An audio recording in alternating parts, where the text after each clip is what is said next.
Doctor साहब को आप लोग से जुड़ने से पहले मैं बता रही थी कि उस टेक होम राशन में क्या क्या होता है। तो मीठा भी होता है, नमकीन भी होता है, और ये रेसिपी ये आप सब जो हमारे CDPOs है, DPOs है, वो तो जानते ही हैं। हमारी आंगनवाड़ी बहनें जो हैं और सहायिकाएं हैं और जो हमारे अन्य लाभार्थी गण अगर जुड़े हुए हैं तो आप लोग, मैं उनके जो डॉक्टर साहब को बताया तो उन्होंने कहा अच्छा इसमें तो जो हम अगर हम कोई धात्री माता या प्रेग्नेंट महिला हमारे सामने आते तो हम भी शायद उसे यही खाने को कहते और यही अनुपात में कहते। और अभी डॉक्टर साहब ने अपने प्रेजेंटेशन में ये बताया कि इसको आप तरह तरह से बना के खा सकते हैं। दलिया मूंग दाल खिचड़ी है, आटन बेसन बर्फी है, या मतलब अलग अलग रेसिपीज हैं। मैं सबका नहीं उल्लेख करूंगी, आप लोग मुझसे बेहतर जानते हैं कि इसको आप अगर दलिया खाना है उसमें सब्जी मिला के खा सकते हैं। अगर आपको पीस के खाना है तो आजकल डोसा, चीला, सब चीज का चलन है, आप पीस के उसको बना सकते हैं, उपमा बना सकते हैं, आदि आदि। और जो आप जहाँ पे नेफेड के माध्यम से मिलता है, आपको उस नेफेड वाले चीज को भी, जैसे आप घर में ही अपना राशन लेके आते हैं, तो ऐसा तो है नहीं कि आपको कोई रेसिपी देता है, आप अपने विवेक से और उस जिस एज ग्रुप के लिए है उस एज ग्रुप के हिसाब से बना के आप उसे खिलाते हैं। बच्चा है तो आपने चावल है तो आप उसकी खीर दे सकते हैं, थोड़ा खिचड़ी दे सकते हैं, अलग अलग चीज आप उसे, जैसे कि डॉक्टर साहब ने बताया कि फल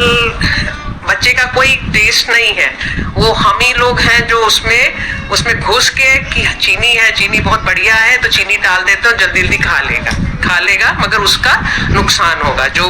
कि पूर्व वक्ता ने कहा कि अगर कोई व्यक्ति मोटा है तो इसका मतलब नहीं वो बहुत तंदुरुस्त है, वो शायद अंदर से उसमें वो सारे मिनरल, विटामिन और जो रिक्वायर्ड कार्बोहाइड्रेट, प्रोटीन है वो नहीं जा रहा है, नेगेटिव चीजें जा रही हैं, जिससे कि वो बाहर से हमें बहुत हष्ट-पुष्ट दिख रहा है मगर अंदर से खोखला है। और एक अच्छी जो योजना है विभाग की, आप सभी को पता है, किशोरी बालिकाओं के लिए स्कीम फॉर एडोलेसेंट गर्ल है। और सभी मेरे ख्याल से दो वक्ताओं ने तो बिल्कुल प्रोमिनेंटली और एग्रेसिवली बताया कि जो हमारी आज की माताएं हैं या जो धात्री,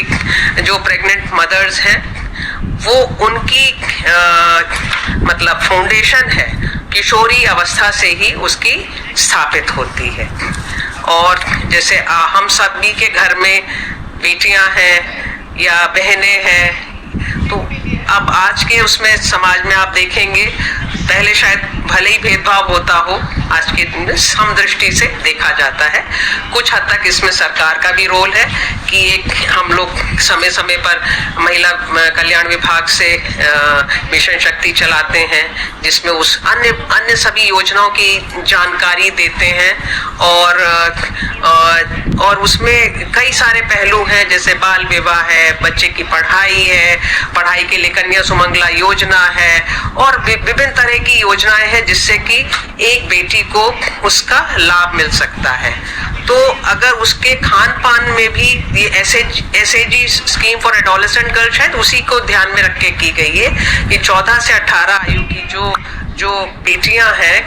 उनके लिए उनको भी पौष्टिक आहार मिले, हकदार है उसकी पूरे।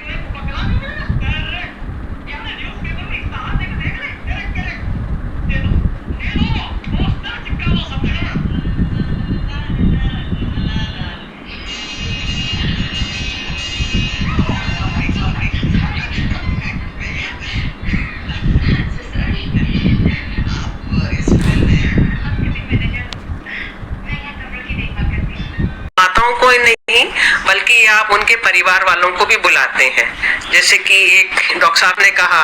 कि उस महिला की या उस बच्ची की देखभाल सिर्फ उसकी अपनी नहीं है, उसके परिवार की भी है, वो चाहे उनके पति हो, चाहे उनकी सास हो, या उनकी माता हो, पिता हो, या उसका पूरा परिवार हो। बेटी के कॉन्टेक्स्ट में आपका जो आप लोग ने जो इसके पीछे वाला वो करें, तो ये मैं प्रधानमंत्री मातृत्व वंदन योजना का मैं बता रही थी कि आप लोग अब इस योजना के सूत्रधार हैं। आपको पता है कि कौन सी माँ है जो कि इस लाभ को पाने की हकदार है, क्योंकि आप उसका रजिस्ट्रेशन कर रहे हैं और उसको जो भी उसकी एंटीनेटल चेकअप के लिए जो धनराशि उसको स्थानांतरित होती है और बच्चे के पैदा होने के बाद 14 महीने का 14 हफ्ते का जो इम्पोर्टेंट जो टीके लगने होते हैं, उसके बाद उसकी सेकंड किस्त दी जाती है पहले केस में। और दूसरे केस में जब दूसरी संतान बेटी होती है तो उसके जन्म के और 14 हफ्तों के बाद जब उसके सारे टीकाकरण और उसका बर्थ रजिस्ट्रेशन सर्टिफिकेट होता है तब दी जाती है। इसका उद्देश्य समझिए, पहले का है कि हमारी जो माताएं हैं या जो भावी माताएं हैं उनका जब वो एक्सपेक्टेंट मदर के रूप में है तो उनका बेहतर ख्याल रखा जाए। जो डॉक्टर साहब ने कहा कि आइडियली हर ट्राइमेस्टर पे चेकअप होना चाहिए और बेस्ट वो होगा कि हर महीने पे चेकअप होना चाहिए। कम से कम इसके माध्यम से वो महिला हमारे सरकारी अस्पताल में जाके अपना एंटीनेटल चेकअप कराएगी। यदि कोई कॉम्प्लिकेशन है तो अगर कॉम्प्लिकेशन है तो उसका कुछ निजात भी होगा, तो जो और वो कौन समझेगा, वो डॉक्टर ही समझेगा। तो ये आप लोग सभी से अनुरोध है कि कृपया करके आप लोग इधर उधर झोला छाप या आपके पास कोई दुकान खोल के बैठे हैं डॉक्टर साहब अलग अलग भांति के, वहां ना जाएं। आपकी स्वास्थ्य सेवा में आपका पीएचसी है, सीएचसी है, एएनएम है, आशा है, जो आपके बीएचएसएनडी में भी आती है, वैक्सीनेशन डे पे भी आती है, उसका इस महिला के साथ संपर्क बनाएं जिससे कि उसके रेडार में आ जाए ये महिला और फिर वो उसको अस्पताल लेके जाए और उसकी आवश्यक कार्रवाई। और 14 हफ्ते के बाद क्यों दिया है, जिससे कि उस बच्चे को जो आवश्यक जो टीकाकरण होना है, which is very very important for survival, and जिससे कि आगे की उसको जल्दी जल्दी बीमार ना पड़े, apart from immediate breast feeding और बाकी सब चीजें, तो वो उसका पक्की तौर पे लगा हो और उसके आगे उसका फिर हेल्थ स्टेटस जो आपका ये जो हेल्थ कार्ड होता है हर बच्चे का एक अलग बनता है, आप उसका ग्रोथ, आप उसका हाइट और वो सब जो आप लोग लेते हैं अपना, कि आप उसका वजन लेते हैं, आप उसकी लंबाई नापते हैं और बाकी सारे पैरामीटर जो आप लोग भली भांति जानते हैं, और समय समय पर आप लोग को ट्रेनिंग भी दी गई है। और मुझे बताया गया है कि पहले 2021 में 27% होती थी उत्तर प्रदेश में, आज की डेट में 97% से है, एंड आई एम श्योर कि वो बढ़ी ही होगी। तो आप लोग ने भी अपनी कैपेसिटी को बढ़ाया है और इसी वजह से शायद हम बहुत सारे बच्चों को बचा पा रहे हैं और उनका ध्यान रख पा रहे हैं। और दूसरी संतान, क्योंकि लड़की के जन्म पे देने की धनराशि है, तो जब बेटी पैदा हो जाती है उसके बाद ही पूरी धनराशि मिलती है उस परिवार को, और जब वो उसका बर्थ सर्टिफिकेट और वो उसके 14 हफ्ते के सारे इम्पोर्टेंट वैक्सीनेशंस करा लेता है। ये भी इसलिए इंश्योर किया गया है कि जो बेटी पैदा हुई है उसकी तरफ समाज का और उस सबसे पहले तो उस परिवार का, उस माता पिता का, फिर उसके उस घर का एक पॉजिटिव रुख हो, और उसके ये वैक्सीनेशन होंगे तो उसके बचने की और उसको कोई भी इमीडिएट अगर कोई उसको कोई कॉम्प्लिकेशन होता तो उससे बचाया जा सके। तो और उसी के साथ हमारी जो कन्या सुमंगला योजना है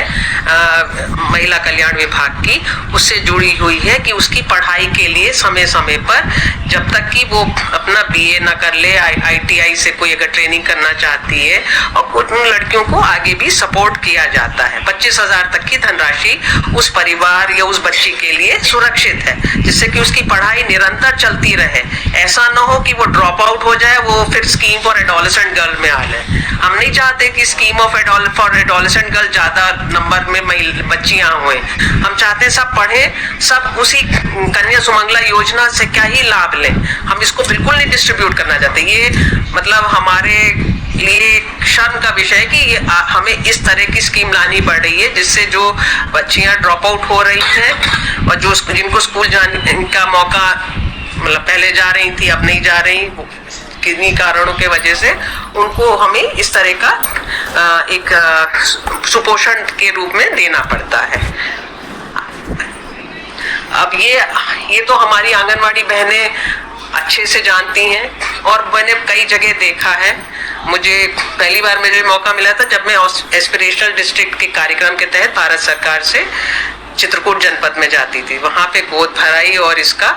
आयोजन देखा था, और उससे पहले भी NRLM के माध्यम से बिहार में देखा था। उन्होंने अपना किट बना के अलग अलग तरह का खाना, जो कि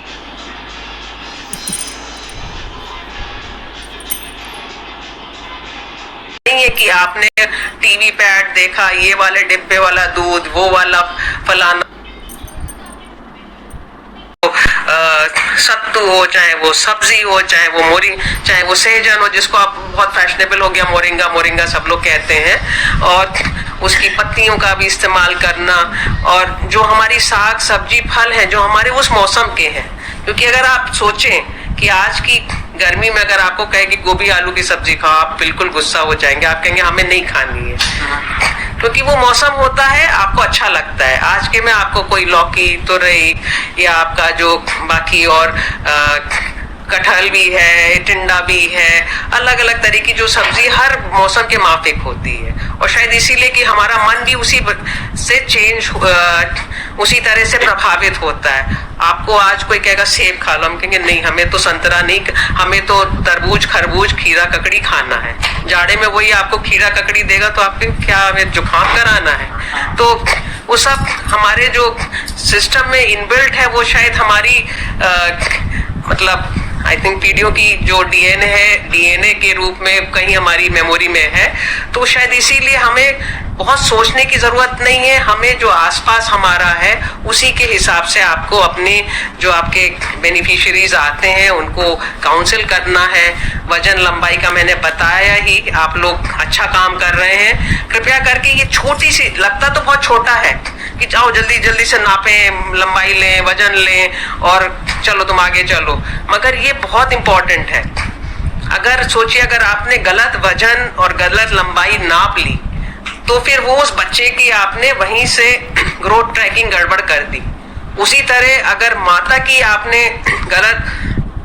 वजन जब प्रेगनेंसी के दौरान नाप लिया और उसकी वजन, जैसे डॉक्टर साहब ने बताया,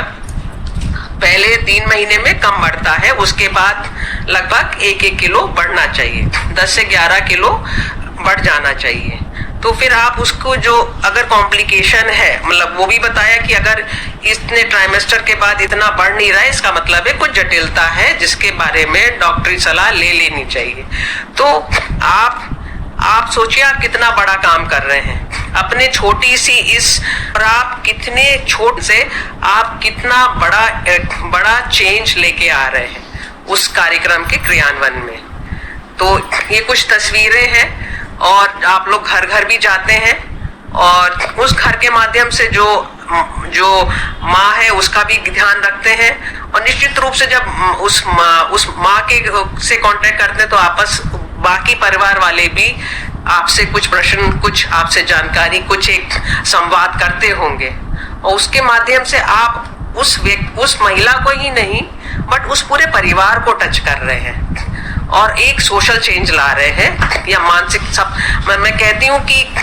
आप इकोनॉमिक चेंज ला सकते हैं, मगर सबसे डिफिकल्ट है सोशल चेंज लाना, क्योंकि वो हमारी जो सोच है वो बहुत जटिल होती है और उसको बदलना सबसे ज्यादा मुश्किल होता है। तो आप अपने जेंटल इंटरवेंशन से, छोटी छोटी बातों से आप उसमें बहुत बड़ा परिवर्तन उस महिला की लाइफ में, उस परिवार की लाइफ में, और धीमे धीमे उस क्षेत्र में ला रहे हैं। तो ये एक आप बहुत बड़ा काम कर रहे हैं, और इसीलिए शायद मुख्यमंत्री जी भी बार बार कहते हैं कि आप इनकी ट्रेनिंग कराएं, पुनः ट्रेनिंग कराएं। वो हम लोग अभी भी आप लोग की आने वाले महीनों में कराएंगे, और मैं ये आशा करती हूँ कि उससे आपको जो भी आपकी छोटी छोटी भ्रांतियां थी या आपको कंफ्यूजन था वो भी दूर होगा, और अगर नहीं थी तो सबसे अच्छी बात है, आपकी जो लर्निंग थी आप कहेंगे अरे ये तो मैं करती थी, मैं बिल्कुल सही रास्ते पे थी, तो आएंगे वाह मेरा तो काम बढ़िया चल रहा है। तो आप उसको, आपकी दृढ़ता पक्की होगी। फिर ये अब मैं ये हमारा लगता तो एक ही स्लाइड है, मगर ये आई थिंक ये हमारे विभाग की रीढ़ की हड्डी है। जैसे डॉक्टर साहब ने अभी बताया कि बच्चे की रीढ़ की हड्डी में अगर कोई गड़बड़ी आ गई तो बहुत सारे प्रॉब्लम्स और हेल्थ इश्यूज हो सकते हैं। वो शायद इसी तरह से ये भी हमारे विभाग की रीढ़ की हड्डी है। और अब भारत सरकार ने कहा है कि जो भी हम किसी भी प्रदेश का, उत्तर प्रदेश का नहीं, किसी भी प्रदेश का जो डाटा लेंगे वो हम इस पोषण ट्रैकर के माध्यम से ही लेंगे। और मेरा कुछ आंगनवाड़ी बहनों से संवाद भी हुआ यहाँ लखनऊ में, लखनऊ डिस्ट्रिक्ट की, चिन्हट की और अलग 2-3 नॉर्थ सेंटर्स की आई थी। उन्होंने मुझे करके भी दिखाया। तो मेरा ये मानना है कि आपको आता है। और शायद वो क्योंकि 2 प्रणाली चल रही थी तो एक था कि अच्छा पुरानी प्रणाली अच्छी है, इस पे तो हमें आता ही, हम सीख लेंगे, कर लेंगे। मगर अब जो भी डाटा जाएगा भारत सरकार को या हमारे पास आएगा देखने को, वो सिर्फ इसी की गिनती होगी।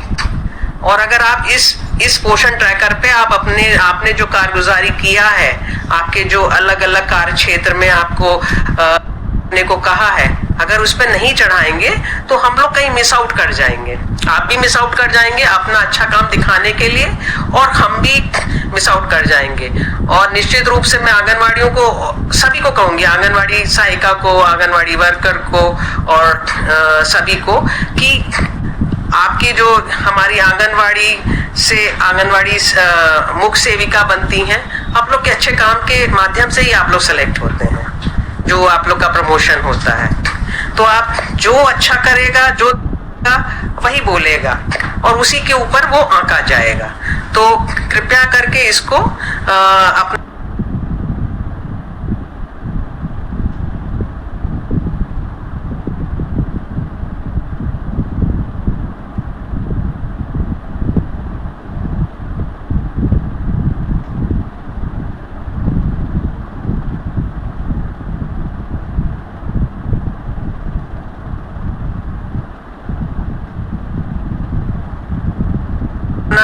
रूप उसमें डालें और उसको आम बताएं।